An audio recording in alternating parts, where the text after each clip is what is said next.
On this episode, we talk with a pedestrian activist in Raleigh about speeding traffic in her neighborhood.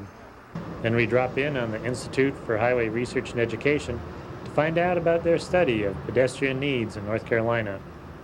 We head north to look at a busy mid-block crosswalk in Silver Spring, Maryland. We examine the problem of abuse of handicapped parking permits.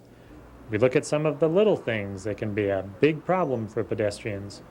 And finally, we talk with the mayor of Mount Rainier about making improvements for pedestrians in his town, and with a former student who helped create the plan. Stay tuned.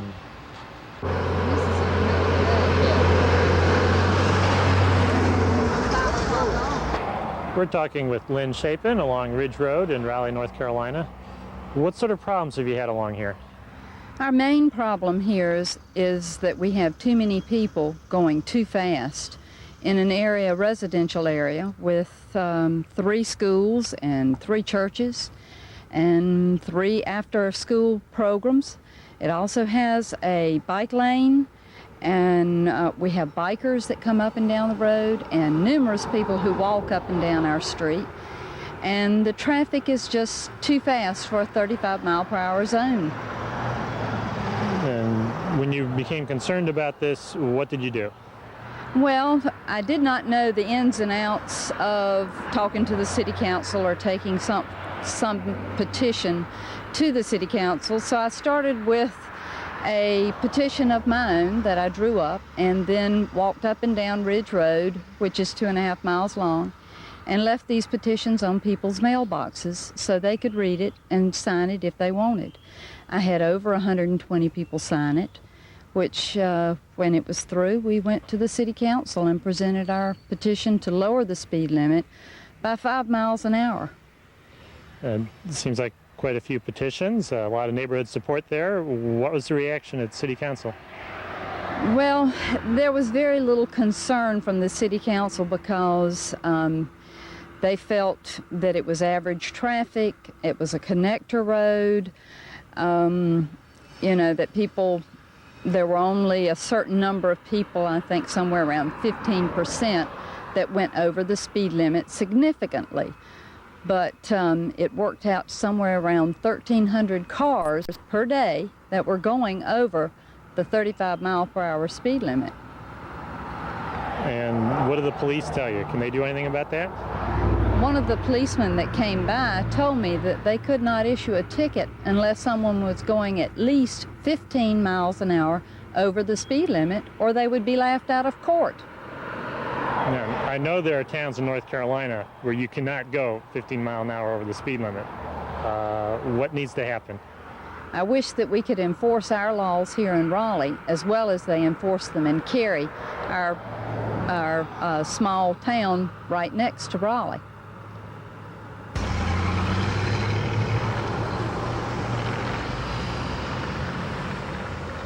We're at North Carolina State University talking with Robert Attaway with the Institute for Highway Research and Education. You've been doing a research project for North Carolina Department of Transportation.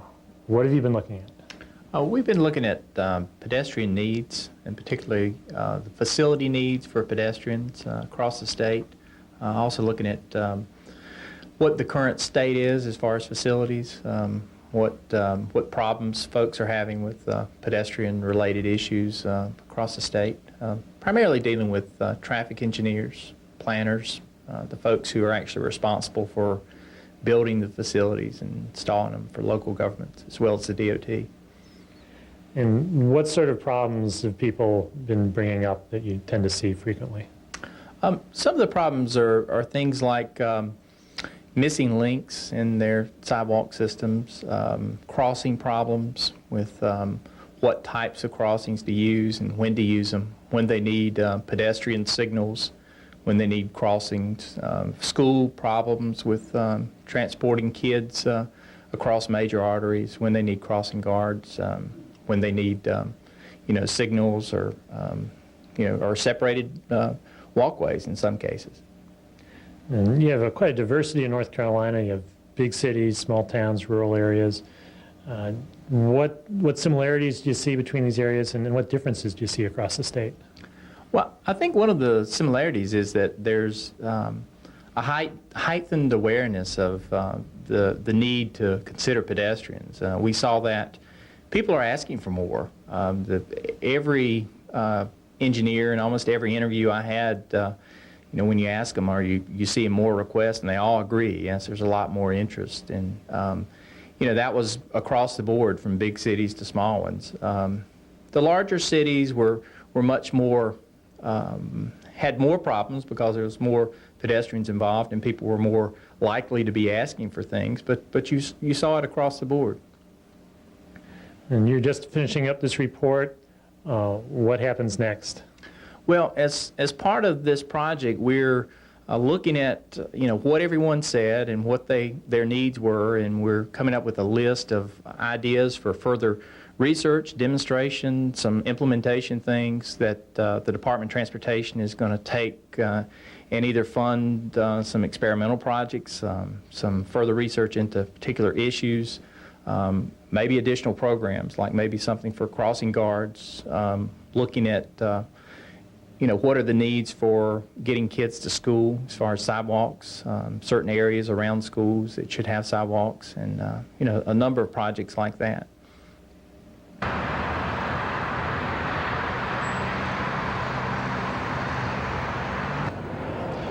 We're in Silver Spring, Maryland with Ernest Monty. We're at a mid-block crosswalk on East-West Highway. Why would they want to put a crosswalk here? They put the crosswalk here as an agreement to building the buildings, which were constructed about 4 years ago, so that pedestrians can get from the buildings to the shopping center across the street. Is it heavily used? Yes, it is, especially during lunch hours and in the evenings after work. And do pedestrians have a problem here? Do drivers recognize the crosswalk? Pedestrians do have a big problem crossing the crosswalk. They have to wait quite a bit of time to safely cross, and even if they can cross halfway, sometimes they have to be stranded in the middle of the street before they can cross to the other side. And state law requires drivers to stop for pedestrians in a crosswalk. I take it that doesn't always happen. No, it doesn't. Even when some cars do stop for the pedestrians in the crosswalk, other cars may go around, which is a very treacherous situation for the pedestrians. Now, they say there are three components to a story. There's engineering, there's education, and there's enforcement. Let's take them one at a time. What could be done in terms of engineering here?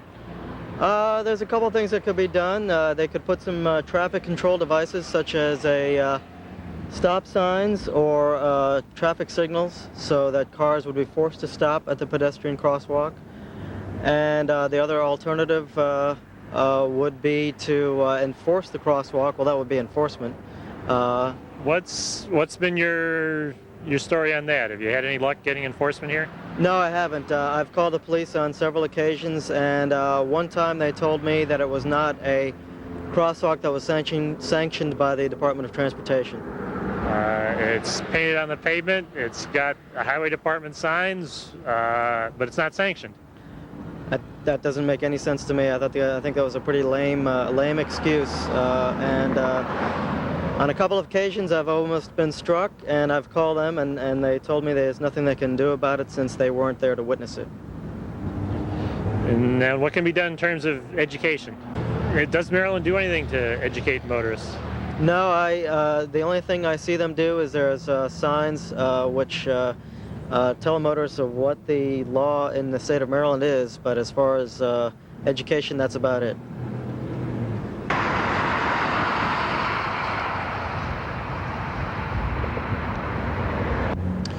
We're in Bethesda, Maryland with Peter Kunz talking about handicapped parking. What is handicapped parking? John, it's my understanding that handicap parking is a privilege for those people who have a physical impairment where they really need to be parked close to wherever they're going. That means that they just can't walk or can't get there any other way. And in practice, how well has it been working? I find it rather comical, being a member of the Bethesda Rescue Squad since the early 60s before I was in the service and was wounded, which is my disability.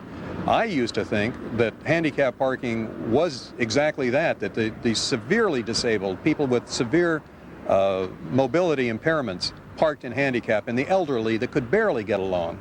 And now I find that people who have a personal physician, have a relationship with a doctor, play golf with a doctor, sleep with a doctor, or know someone who does, can get a handicap parking permit in the state of Maryland. It is not regulated in that if a doctor signs the full thing, you're going to get that permit. And I feel it's abused. Mm-hmm. Have you seen any particular cases of abuse that fall into this line? In my opinion, yes, but to look at me, unless you saw me move, you wouldn't know I was disabled. But I've seen FedEx trucks parked in handicap claiming that they were just unloading, and I say, well, I am just disabled. I've seen people parked in handicapped who probably were disabled, but were waiting for someone else, and if I asked them, could they please move, their response is, oh, well, I'm 100% disabled. And I say, well, so am I, but I'd like to get out of my car. So there's a lot of abuse, people using other people's permits. But I think that's a lesser offense than actual physicians who are issuing these permits to people who I don't feel have an impairment that would justify it. What sort of changes could the state of Maryland make that might improve the situation? I think they have made one change in that they do have recertification every 3 or 4 years for those people who, in their opinion, have a non-permanent disability. So that's one change they have made. Physicians are still going to sign those permits if they have a relationship with their patients that they don't want to bruise. Something else they can do is just continually be more stringent. Someone who had a heart attack 5 years ago, I wonder if they really need the best handicap parking. I wonder if someone who had a pin put in his leg 30 years ago and can jump and run probably better than you can because he's well fortified, whether those people are really in need. Are these people severely disabled? The elderly who walk with 2 canes hunched over because of osteoporosis or something like that. These gentlemen and ladies, these people need to have the privilege.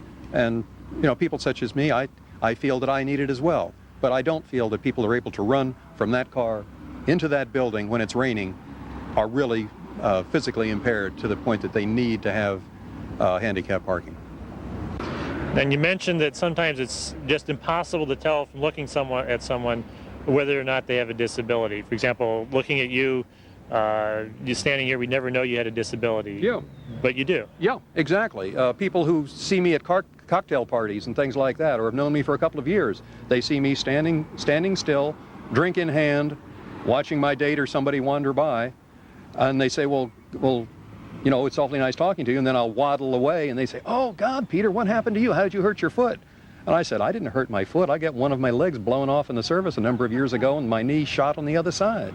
So I'm not, I didn't get hurt. I got wounded, and it was years ago. But people see me standing still. Hey, no way they could possibly know.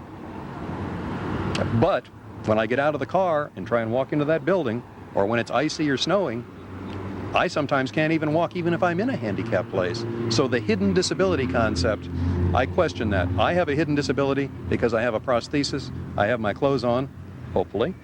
And you can't tell, but when I move, you can.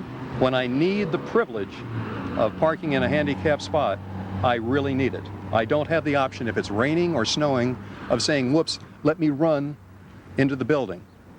My heart can take it. My limbs I don't have to take. And I can be rather angry and resentful when people use or abuse handicap parking.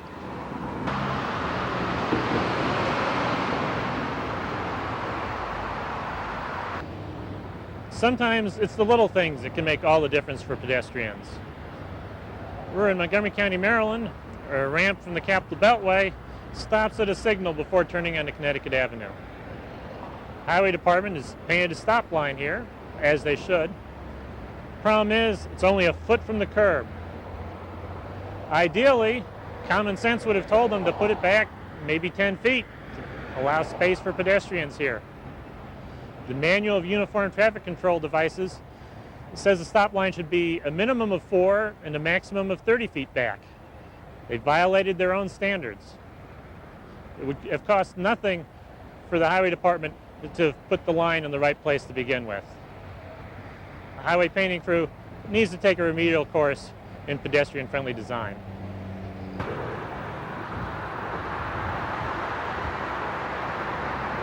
We're in Montgomery County, Maryland, having a look at some of the little things that make all the difference for pedestrians. We're on the sidewalk along Connecticut Avenue where it crosses underneath the Capitol Beltway. Rainwater has washed silt and mud down on the sidewalk here. And in fact, this particular spot, there's close to 4 inches of mud on the sidewalk. Pedestrians going along here going to have fun cleaning their shoes when they get home. If there was this much mud on the roadway, you could guarantee that the highway department would be cleaning it off within hours. This mud on the sidewalk has been here for years. It tells you something about where the transportation department's priorities are.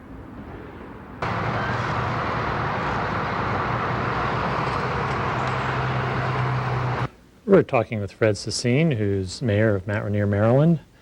How did Mount Rainier come into being? The city developed around the trolley car line that ran from downtown Washington, D.C. right here to the steps of the City Hall building. Grew up primarily in the 1890s and very early part of the 20th century. And how have things changed since then?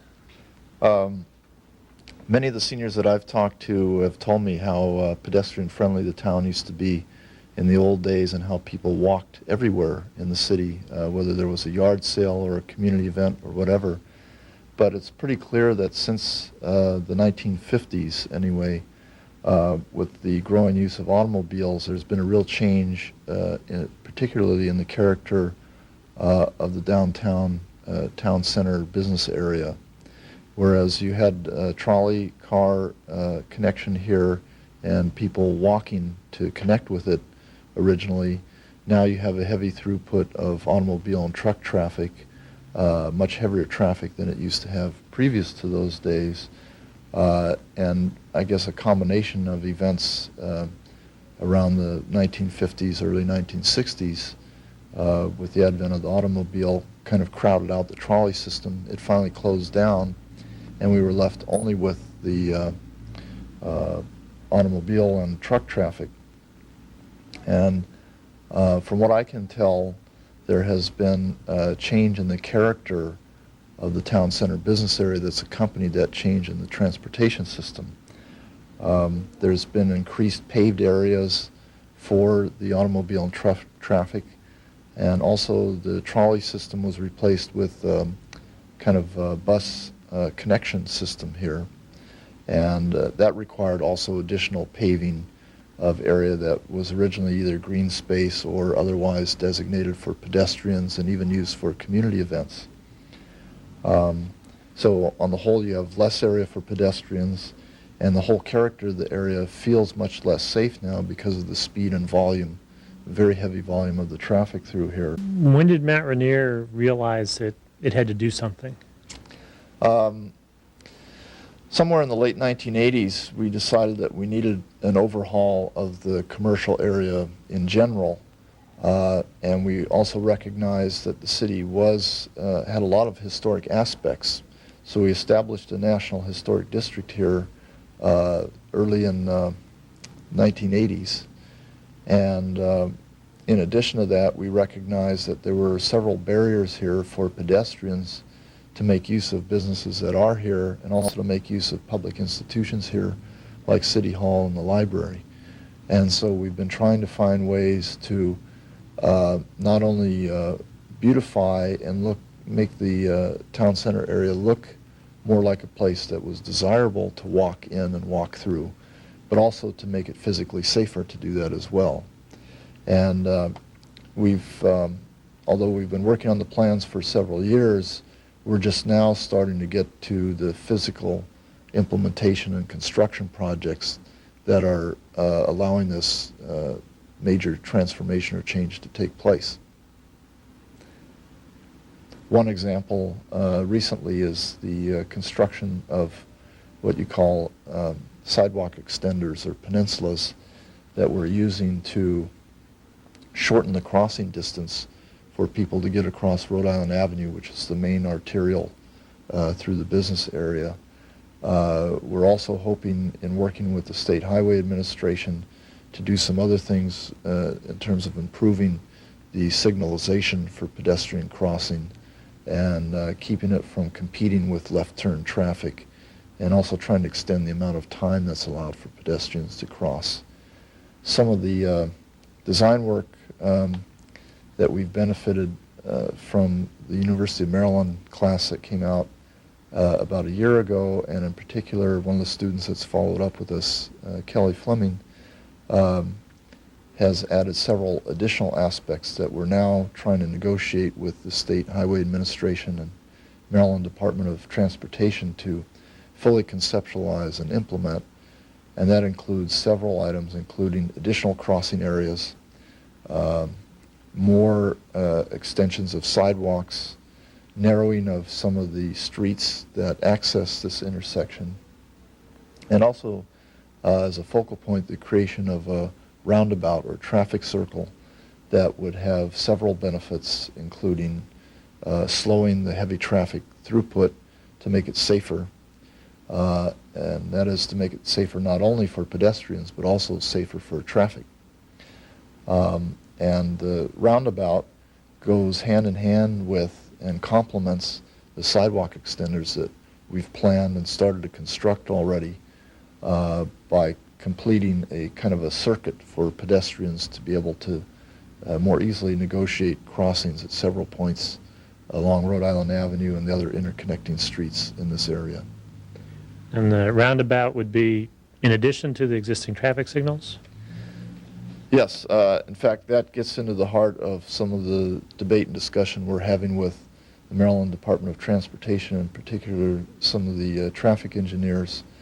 They would prefer to pull out all traffic signals, but the intersection is made more complicated by the fact that we have a bus turnaround station here, which requires a certain amount of traffic signals in order for them to function effectively.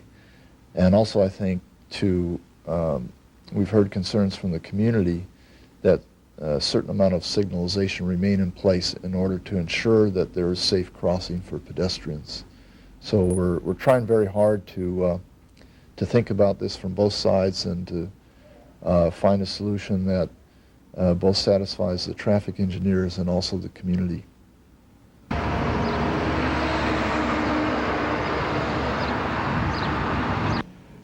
We're talking with Kelly Fleming, who just graduated from the University of Maryland in landscape architecture. How'd you get involved in Mount Rainier? Well, at school we have a community design course led by Professor Margarita Hill, and she works with the Neighborhood Design Center, and she brought the whole class out to Mount Rainier, and we went around the city to see what areas we could propose designs for, and then each student chose a different part of the city to propose designs for, and I chose the streetscape. Now, what did you come up with here? What are we looking at? We're looking at an overall streetscape plan that helps to unify the city and also provide for pedestrian comfort and safety.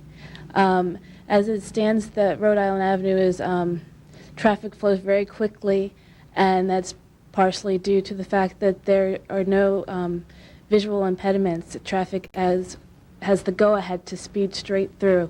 So there are a couple of proposals to extend the sidewalk to create some type of visual impediment or an obstacle perceived so that traffic might be signaled to go slower. And also, if we put crosswalks where we also put the sidewalk extenders, that's a place where pedestrians can cross, and they have less roadway to actually have to cross over there on the sidewalk for a longer period of time.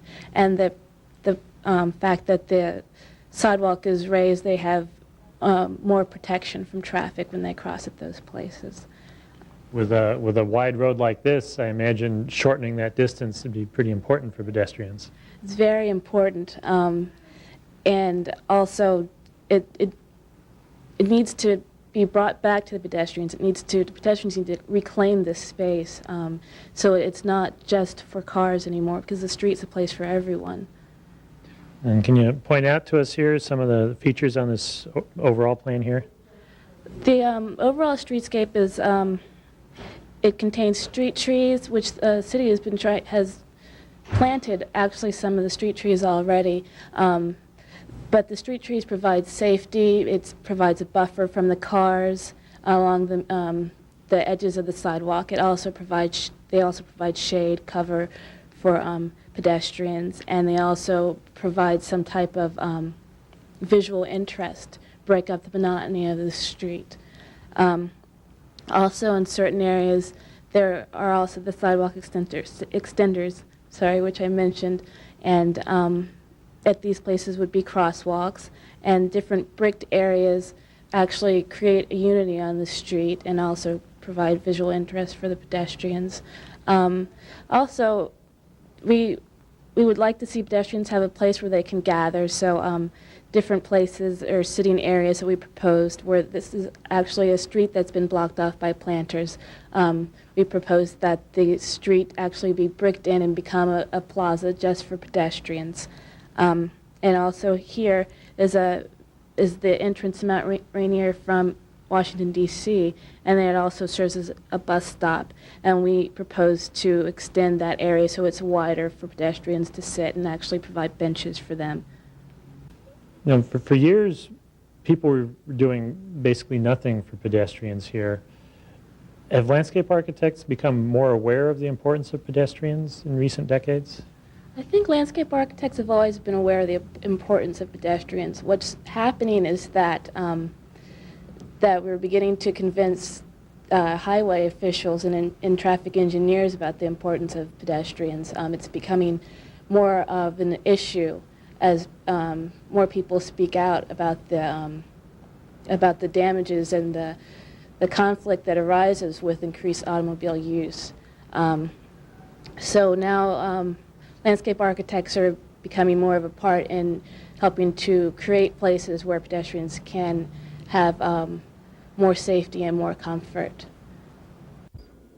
To request a free Pedestrian Advocates Action Kit, write to the Campaign to Make America Walkable, care of the Bicycle Federation of America, 1506 21st Street Northwest, Suite 200, Washington, D.C. 20036. Visit us on the internet at www.pedestrians.org.